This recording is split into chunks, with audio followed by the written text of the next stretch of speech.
அன்பான வேண்டுகோள், உங்கள் மணிப்பரிசுகளை கட்டப்பையில் வைக்காதீங்க. மணிப்பரிசை வந்து கட்டப்பையிலாம் வைக்காதீங்க. உங்கள் குழந்தைகளை சேஃப்டியாக கையில் பிடிச்சிக்கோங்க. நகைகளை வந்து முந்தானை போட்டு சேஃப்டி பண்ணி போட்டு சேஃப்டியாக வச்சுக்கோங்க.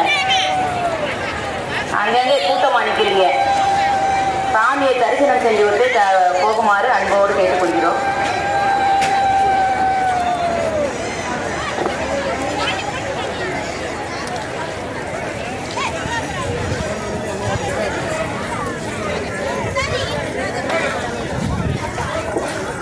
அந்த கடைக்கு முன்னால நிக்கிறீங்கம்மா, ரொம்ப பேர் நிக்கிறீங்க. லேடிஸ் தான் ரொம்ப பேர் நிக்கிறீங்க. அவங்க சைட்ல நிக்கிறாங்க. அவங்க என்ன நிக்கிறாங்க அந்த சைட்ல, அவங்க ரொம்ப நேரமா நிக்கிறாங்க.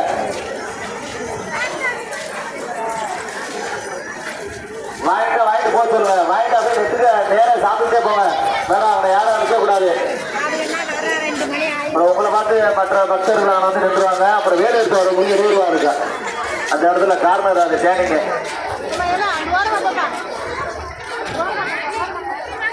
வாங்கிட்டேன்னா அப்படின்னா மூவ் பண்ணி போயிட்டே இருக்கணும். அதே நேரத்தில் ஜாமா நிற்க கூடாது.